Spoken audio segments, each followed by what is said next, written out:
Why does the sky stretch so endlessly above me? For 7 years, my world was measured in metal bars and fluorescent lights, in the echo of my paws against cold tile floors, and in the mechanical whir of machines that meant pain was coming. But now the wind carries 1,000 scents I've never known, and my legs tremble with the vastness of possibility. My name? They called me Subject 23B, but I heard the kind humans whisper lucky when they freed me. I'm not sure if I feel lucky yet. Mostly, I feel terrified. The metallic tang of antiseptic still burns in my nostrils, even though they tell me I left the laboratory 3 days ago. Every new smell makes my nose twitch. Grass wet with morning dew, something called flowers that makes me sneeze, and strange creatures that flutter through the air with delicate wings. The other beagles, my cage neighbors for so many years, are here too, their own fear mixing with mine in a familiar chorus of whimpers and uncertain tail wags. This place they call a sanctuary is in a green valley surrounded by mountains that touch the clouds. The morning sun feels different here, warmer, gentler than the harsh laboratory lights that never dimmed, never changed, marking endless days that blurred together. My paws sink into something soft they call grass, so unlike the hard surfaces I've known all my life. Each step is an adventure, a terror, a discovery. The kind humans here move differently than the ones in white coats. They don't grab or force, they sit quietly nearby, offering small pieces of food that smell better than anything I've ever known. Their voices are soft, like whispered lullabies. Still, when they reach toward me, my body freezes, remembering needles and restraints. My heart pounds against my ribs, a familiar drumbeat of fear, even as something new stirs within me. Curiosity, perhaps? Yesterday, I watched another beagle, they call her Hope, take food directly from a human's hand. The sight made my tail wag before I could stop it. Hope came from the same place I did. I recognized the small bald patch on her foreleg where they tested things that burned. But now she lets them touch her head, and her eyes close in what looks like peace. I don't understand it. How can she trust so easily? Don't they know our world can change in an instant, that gentleness can turn to pain without warning? The sounds here are strange and constant. Birds call to each other in voices that make my ears prick forward. Wind rustles through trees, those tall green things that move and dance above us. Sometimes I hear distant barking that isn't filled with fear or pain, but with something else. Joy? Play? These are concepts I'm just beginning to understand. In the laboratory, any sound meant something was about to happen, usually something that hurt. Here, sounds just are. At night, tiny lights appear in the dark sky, stars, I heard them say. In my cage, darkness was complete, absolute. But here, even the night holds light, and the moon, that strange glowing circle, casts shadows that move and shift. Sometimes I catch myself staring upward, lost in the vastness until my neck aches. Is this what freedom feels like? This mixture of wonder and terror, of possibility and paralysis? The other beagles and I sleep together in a large room with soft beds, actual beds. But most nights we huddle close, finding comfort in the familiar press of bodies. We know each other's scents, the patterns of each other's breathing.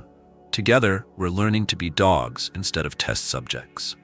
Some nights I dream I'm back in my cage and wake up panting. But now there's space to run, to shake off the memories. They tell me I'm one of 30 beagles rescued from that place. I see us all scattered across the sanctuary's grounds like fallen leaves, some venturing further than others, some still pressing themselves against walls even though there are no barriers. We're all learning at our own pace, they say. But learning what? How to exist in a world without walls. How to trust when trust has only ever led to betrayal. Each morning brings new challenges, new fears to overcome. The sound of a door closing makes me jump. Quick movements send me scrambling for corners that feel safe. But there are good things too. The taste of fresh water, the feeling of sun-warmed grass under my belly, the way my nose never stops discovering new scents. Yesterday, I found a patch of earth that smelled like nothing in the laboratory, and for the first time, I dug. My paws moved on their own, driven by some ancient instinct, and for a moment, I forgot to be afraid. My whiskers quiver with each new breeze, detecting changes I never knew existed. In the laboratory, the air was still, sterile, dead. Here, it dances and swirls, carrying messages from distant places. Sometimes I catch traces of other animals, creatures I've never seen but somehow know I should either chase or fear. These instincts were dormant before, useless in a world of cages, but now they're awakening, along with something else, a sense that maybe, just maybe, I'm more than just Subject 23B. The kind humans have started teaching us something called play. They roll soft objects across the ground and wait, their faces making strange expressions. Smiles, they're called. At first, we all just watched, confused. What were we supposed to do? No one was taking notes or preparing needles. Slowly, some of the braver beagles began to chase these toys, and the sounds they made. I'd never heard such sounds from my own kind before. Happy sounds, free sounds. The sanctuary has other dogs too, ones who've never known cages. They bark with confidence, run without hesitation, and wag their tails without fear. We watch them from a distance, these strange creatures who share our shape but seem to inhabit their bodies so differently. Sometimes they try to approach us, but we're not ready. Not yet. Still, I find myself studying them, wondering if I'll ever move with such ease, such joy. Time moves differently here. In the laboratory, it was measured in tests and procedures, in the rhythmic checking of boxes and taking of samples. Here, it flows like the wind, marked by sunrises and sunsets, by meals that come without price, by gentle voices that ask nothing of us except that we exist, that we heal, that we learn to be dogs. I'm starting to understand that this is what they mean by rescue. Not just the opening of cage doors, but the opening of possibilities. Some of the other beagles are changing faster than me. Little Hope now wags her tail at the sight of humans. Subject 19A, now called Max, actually barked at a squirrel yesterday. Not in fear, but in excitement. I watch them, these former cage mates, as they discover their own courage. Part of me wants to follow, to run and play and trust. But another part remembers too well, holds back, watches from the shadows of my own fear. The sanctuary humans have started doing something they call training. But it's unlike any training I've known. No pain, no force. They sit quietly with treats in their hands, waiting for us to choose to come closer. They say words like "good dog" in voices that make my ears soften and my tail want to wag. Some of my brothers and sisters have already learned to sit on command, earning praise and gentle pets. I watch from a distance, learning from their bravery. Each day, I venture a little further from the building that has become our safe haven. My circles grow wider, my nose leads me to new discoveries. Yesterday, I found a puddle of water that wasn't in a bowl. It sparkled in the sunlight, and when I gathered my courage to take a drink, my reflection startled me. I had never seen myself before. Is that really me? Those soft brown eyes, those long ears, that white-tipped tail? Is this what a beagle looks like when it's free? Rain fell from the sky 2 days ago, and I thought the world was ending. We all huddled together, trembling, until one of the sanctuary dogs, a big, gentle creature named Bear, showed us it was safe by rolling in the wet grass. The droplets felt strange on my fur, but not unpleasant. Later, the sky made a terrible cracking sound, thunder they called it, and I ran to hide. But even in my fear, I noticed something important. No one came to drag me out, to force me to face it. Here, it's okay to be afraid. Everything is a choice now, and sometimes that's the scariest part. In the laboratory, choices didn't exist. Everything was done to us, for us, without us. Now, each moment presents options: stay or go, hide or explore, trust or fear. The weight of these decisions can be paralyzing. But slowly, so slowly, I'm learning that making the wrong choice doesn't lead to pain. If I choose wrong, I can simply choose again. The sanctuary people say we've been here for a week now. 1 week of freedom. 1 week of learning that the world is so much bigger than I ever imagined. 1 week of discovering that maybe, just maybe, not all humans bring pain. My body still remembers. It may always remember, but my nose and my ears and my paws are learning new things, writing new memories over the old ones. And somewhere deep inside, in a place that even the laboratory couldn't reach, something is awakening, something that feels like hope. Last night, everything changed. The peaceful routine we'd begun to establish shattered when a thunderstorm unlike anything we'd experienced before rolled in. The sky turned angry, black clouds swallowing the stars we'd just started to trust. Lightning split the darkness, and thunder shook the very ground beneath our paws. In the laboratory, at least we knew what to expect. Here, Nature itself seemed to be turning against us. The wind howled through the sanctuary's buildings, making unfamiliar whistling sounds that triggered memories of laboratory machinery. Many of us panicked, our collective fear feeding off each other, until the air was thick with it. The sanctuary humans tried to comfort us, but their voices were lost in the chaos. Some of the braver beagles found hiding spots under beds and in corners, but others, including myself, were too terrified to even move. That's when it happened. A particularly loud crack of thunder sent Max, formerly Subject 19A, into a complete panic. He bolted, somehow squeezing through a small gap in the fencing that none of us had noticed before. The sanctuary humans called out to him, but their voices only seemed to push him further into flight. I watched, frozen, as my former cage mate disappeared into the darkness beyond the sanctuary's lights. The storm raged on, but now a different kind of fear gripped us all.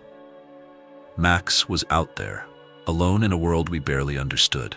The sanctuary humans mobilized quickly, grabbing things called flashlights and raincoats, but the storm made their search difficult. Through the windows, I could see their lights dancing in the darkness, hear their calls being whipped away by the wind. For the first time since our rescue, I felt the true weight of freedom. The responsibility of choice, the consequences of fear. In the laboratory, losing one of our own was common. They would simply not return from a procedure, and we learned not to ask why. But here, the humans' concern was palpable.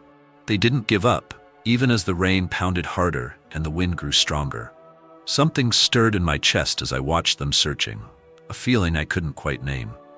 The sanctuary dogs joined the search too, their noses to the ground despite the rain, showing a loyalty I'd never witnessed before. Hours passed and the storm began to ease, but Max hadn't returned. The other beagles and I huddled together, our bodies remembering the comfort we'd found in shared warmth during laboratory nights. But now one was missing from our huddle, and the gap felt like a physical wound. Some of the younger ones whimpered softly, and even Hope, usually the bravest among us, seemed subdued. The night stretched endlessly, each moment heavy with worry. Morning came, painting the sky in colors we'd only recently learned to appreciate. But Max's absence cast a shadow over everything. The sanctuary humans looked tired but determined as they organized a wider search. They brought out items with Max's scent for the sanctuary dogs to smell, explaining their plan in those gentle voices we'd started to trust. But beneath their calmness, I could sense their urgency. They knew, as we did, that Max had no experience with the outside world. The thought of Max out there, alone and afraid, awakened something new in me. The laboratory had taught us to be passive, to accept whatever happened without resistance. But now, watching the humans and dogs working together to find one lost soul, I felt a strange urge stirring. My nose, so used to the sterile sameness of the laboratory, suddenly seemed more attuned to the world around me. I caught traces of Max's scent on the wind, mixed with rain and earth and fear. The sanctuary humans noticed my alertness and approached slowly, hopefully. One of them, Sarah, I think they call her, knelt nearby with one of Max's favorite blankets. The scent hit me strongly. Max, fear, the unique marker of our shared laboratory past. Without fully understanding why, I took a step toward her, then another. The other beagles watched, their own noses twitching, as I did something I'd never done before. I chose to approach a human voluntarily. Sarah's eyes filled with something wet as I sniffed the blanket more thoroughly. She spoke softly, asking if I wanted to help find Max. Help? The concept was foreign. In the laboratory, we were never asked for help, never given the chance to be more than test subjects. But now, with Max's scent in my nose and Sarah's gentle encouragement in my ears, I felt a new kind of strength building inside me. Maybe, just maybe, I could be more than Subject 23B. The search party organized quickly, with sanctuary dogs leading different groups into the surrounding areas. Sarah stayed close to me, letting me set the pace as I followed my nose. Each step away from the sanctuary sent fear coursing through my body, but Max's scent pulled me forward. Other beagles watched from the safety of the building as I ventured further than any of us had dared go before. The sanctuary humans called it bravery. I wasn't sure if it was bravery or foolishness. The world beyond the sanctuary fencing was overwhelming. New smells assaulted my nose with every step. Wild animals, decaying leaves, unfamiliar plants. But beneath it all, I could still detect traces of Max. His fear had a distinct scent, one I recognized from our shared cage days. It led us through wet grass and around large trees, each step taking us further from everything familiar. My legs trembled with exhaustion and fear, but something stronger kept me going. The sun climbed higher in the sky as we searched, its warmth different from the artificial heat of the laboratory. Other search groups radioed updates, no sign of Max in their areas. Sarah kept encouraging me, her voice steady and patient. We paused occasionally for water and rest, but each time the urge to continue pulled me back to my feet. The other sanctuary dogs showed a different kind of strength than I'd ever known. Not the strength to endure pain, but the strength to keep going, to help others. Then, near what the humans called midday, I caught a stronger trace of Max's scent. It led us to a dense cluster of bushes near a small stream. My ears picked up a faint whimpering, a sound I knew well from countless laboratory nights. Sarah must have heard it too because she stopped walking and knelt down, making herself smaller, less threatening. There, huddled beneath the branches, was Max. He was wet, muddy, and terrified, but alive. Max's eyes were wide with fear as he recognized us. His body pressed as far back into the bushes as he could manage. Sarah stayed back, letting me approach my former cage mate alone. I wasn't sure what to do. The laboratory hadn't taught us how to comfort each other. But something instinctive took over as I crept closer, my tail low but wagging slightly, my ears relaxed. I remembered how the sanctuary dogs approached us with similar body language, how it made us feel less afraid. Slowly, so slowly, Max began to respond to my presence. His trembling eased slightly, and his nose twitched as he caught our shared scent. Laboratory, sanctuary, freedom, all mixed together. Sarah remained perfectly still, her patience a tangible thing, as Max gradually moved closer to me. When our noses finally touched, something passed between us, an understanding that transcended our laboratory past. We were no longer just survivors, we were becoming something more. The walk back to the sanctuary was different from the search. Max stayed close to my side, our shoulders occasionally brushing, finding comfort in proximity just as we had in our cage days. But now we moved through open space, choosing our own path while Sarah followed quietly behind. Other search groups radioed our success, and soon we could hear happy voices calling welcome. The sanctuary dogs barked their approval, and for the first time, I understood why dogs bark for joy. Max's return changed something in all of us. The other beagles gathered around him once we were back, not just offering comfort but checking him over, making sure he was okay. It was behavior we'd learned from watching the sanctuary dogs. Care for others, concern for their well-being. The humans provided warm blankets and gentle praise, but they also gave us space to process the experience in our own way. In the laboratory, incidents were met with clinical detachment. Here, every life mattered.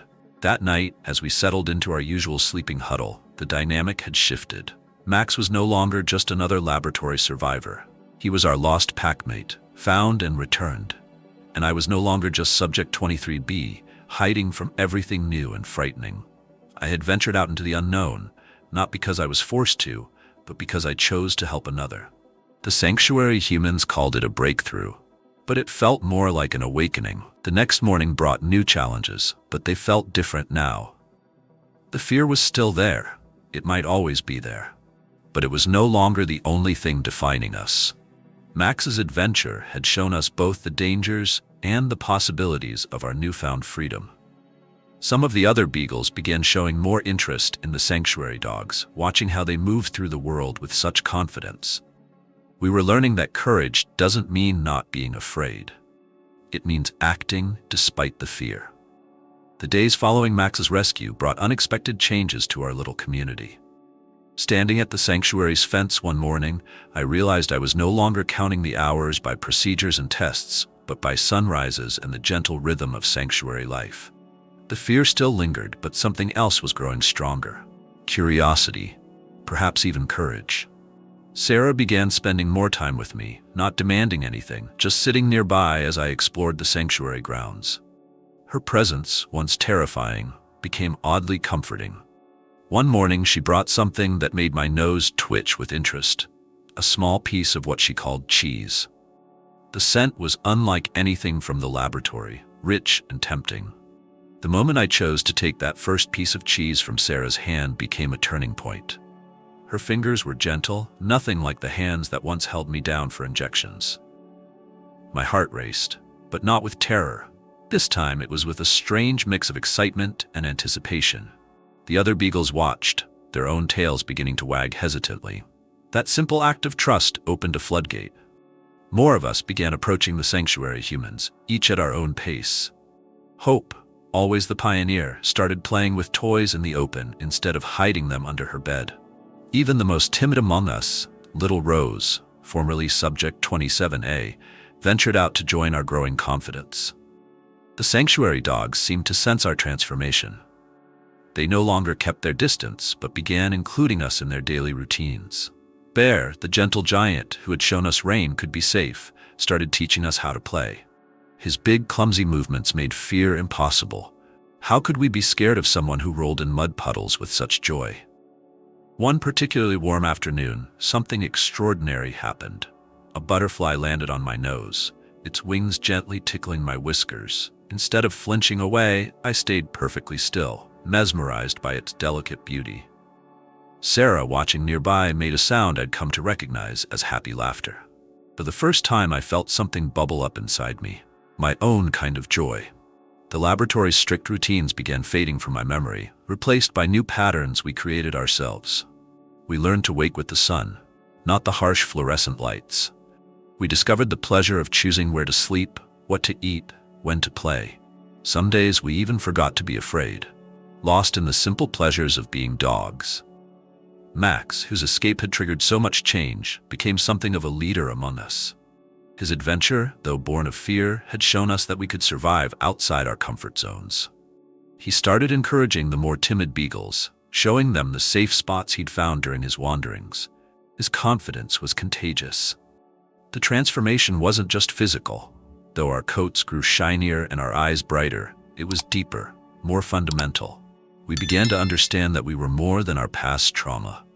Each small victory, each moment of trust, built upon the last until we hardly recognized ourselves. The laboratory beagles were becoming real dogs. Sarah introduced something new to our daily routine: training sessions. But unlike the laboratory's tests, these were filled with praise and treats. We learned that sitting could earn us cheese, that coming when called meant belly rubs. Simple commands became a language of trust between us and our human friends.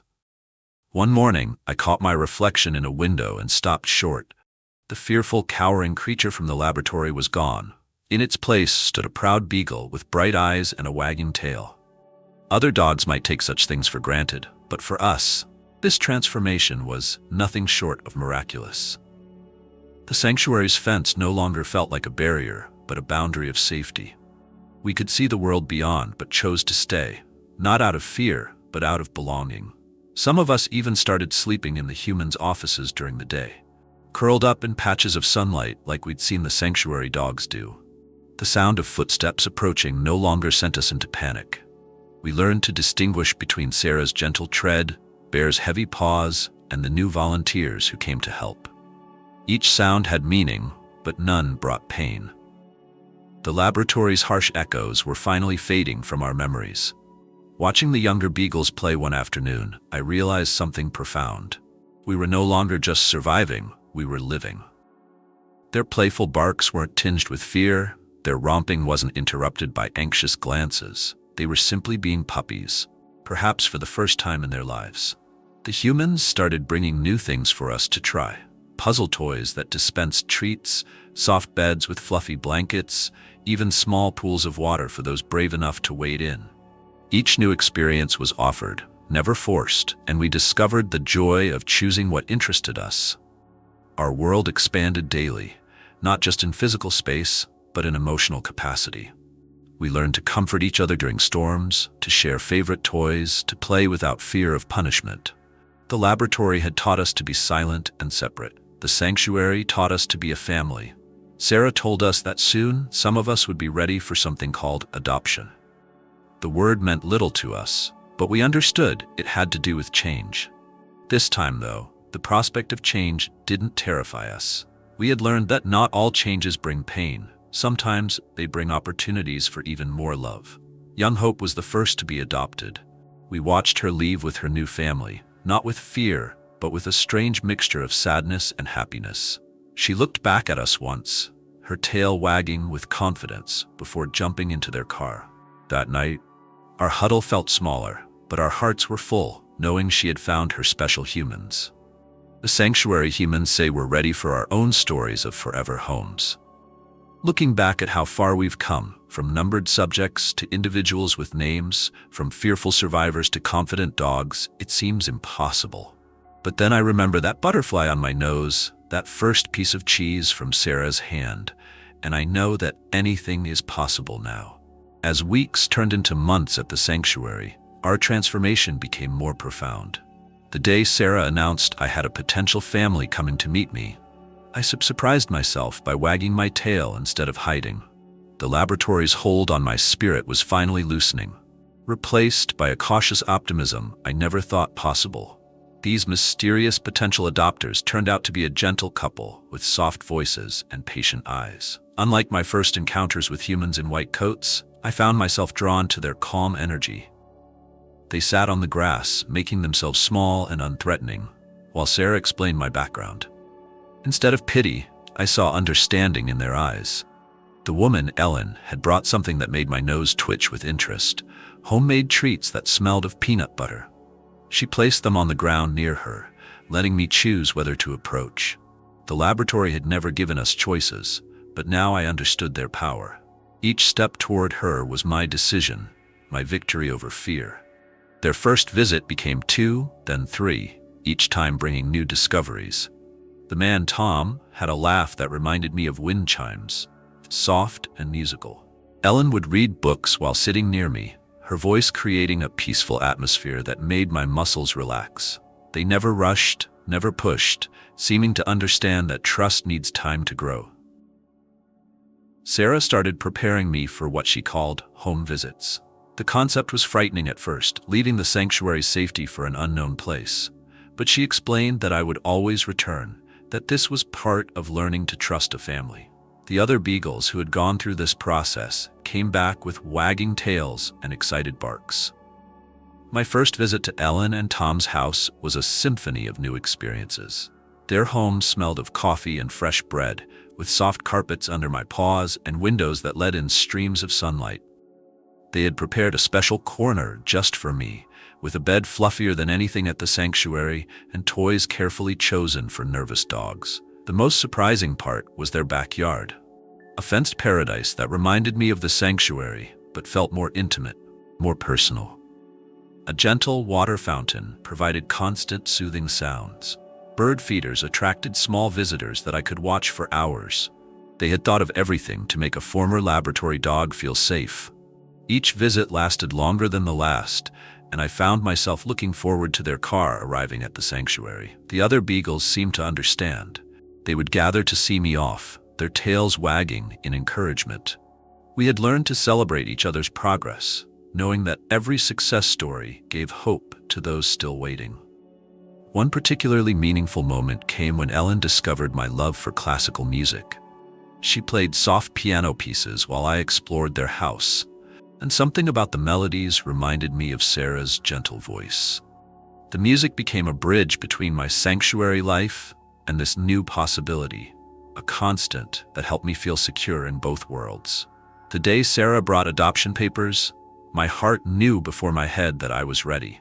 The laboratory's shadows would always be part of my story, but they no longer defined my future. Ellen and Tom had shown me that patience and love could build bridges across even the deepest fears. Watching them sign the papers, I felt a strange mix of emotions. The sanctuary had been my first taste of freedom, my school for learning how to be a dog. Sarah's eyes glistened as she hugged me goodbye, but her smile told me this was a happy ending, not a sad one. The other beagles gathered for a final play session, our shared journey coming full circle. My first night in my forever home was different from anything I'd experienced. No kennel, no other dogs, just a soft bed next to Ellen and Tom's room, with the door left open so I could choose where to sleep. The night sounds were new, but somehow not frightening. The moon cast familiar shadows through the windows, reminding me of sanctuary nights. Ellen and Tom established gentle routines that helped me feel secure. Morning walks in their quiet neighborhood, afternoon training sessions that felt like games, evening cuddles on the couch while they watched something called television. Each day brought new discoveries, but also a deepening sense of belonging. They learned to read my signals, when I needed space, when I wanted comfort, when I was ready to try something new. The laboratory had taught me to suppress my needs. My new family taught me that expressing them was not just allowed but welcomed. They celebrated every small victory, from my first bark of excitement to my first time climbing onto their bed for morning cuddles. Other dogs in the neighborhood became curious about me, and slowly, I learned to interact with them during walks. Their carefree attitudes still amazed me, but I found myself adopting their playful behaviors. Tom called it learning to dog, this gradual process of discovering what it meant to be a normal, happy canine. The sanctuary's impact lived on in unexpected ways. When Ellen and Tom brought home another rescue dog, a timid young beagle named Luna, I found myself becoming her guide. The skills I'd learned, the confidence I'd gained, now helped another soul navigate the journey from fear to freedom. Sarah visited occasionally, her proud smile confirming how far I'd come.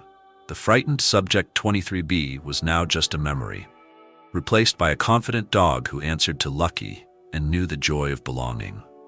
My story became part of the sanctuary's legacy, proof that even the deepest wounds could heal with time and love. The laboratory's rigid schedule had been replaced by the natural rhythms of family life.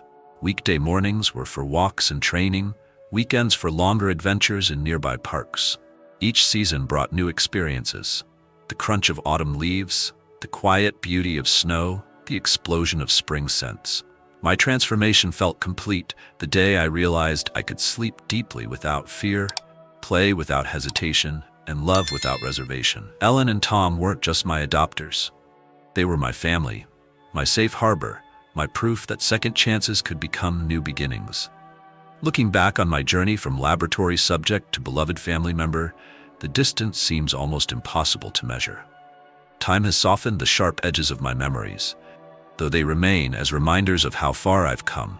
The beagle who once trembled at human touch now sleeps peacefully in Ellen's lap. Sometimes, I catch my reflection in the living room window and pause, still amazed by the transformation. The dull coat has been replaced by healthy fur that gleams in the sunlight. My eyes, once clouded with fear, now sparkle with curiosity and joy. Even my bark has changed. No longer a fearful warning, but an expression of excitement and happiness. The sanctuary sends updates about my former cage mates, each story a testament to resilience. Hope has become a therapy dog, visiting hospitals to comfort sick children. Max leads training sessions with new rescue beagles, showing them that trust is possible. Even tiny Rose, once the most fearful, now competes in agility trials with her new family. Ellen and Tom have learned to celebrate the small victories that others might take for granted. The first time I played with a toy in front of guests, the morning I initiated a game with Luna. The day I finally stopped flinching at sudden movements. Each moment marked another step away from my past and into my new life. Life holds so many joys now that the laboratory never allowed me to imagine. The satisfaction of a good belly rub, the thrill of chasing butterflies in the garden, the comfort of snuggling between Ellen and Tom during thunderstorms. These simple pleasures have become my daily reality, each one a small miracle of healing. My story has become part of something larger. Ellen shares our journey at sanctuary fundraisers, helping others understand why laboratory beagles deserve second chances. Visitors to our home often leave with tears in their eyes and donations in their hands, moved by the transformation they witness in a former test subject. The scars of my past, both visible and invisible, have faded but not disappeared entirely. They serve as reminders, not of pain, but of triumph. Each fearful moment overcome, each new trust given, adds another chapter to a story that began in darkness but found its way into light. Luna, my adopted sister, has become both my student and my teacher. Teaching her to trust has reinforced my own lessons in courage. Together, we explore the world with growing confidence, two former laboratory dogs discovering the joy of simply being dogs. There are still moments when the past echoes through my dreams, but I no longer wake alone and terrified. Ellen's gentle voice and Tom's steady presence anchor me in the present, reminding me that I am safe, I am loved, I am home. The laboratory's power over me diminishes with each passing day. This journey from Subject 23B to Lucky, from test subject to treasured family member, has taught me that healing is possible, that love can transform, and that even the deepest wounds can become the foundation for a beautiful new life. My story continues, but now it's filled with hope, joy, and the endless possibilities that freedom brings.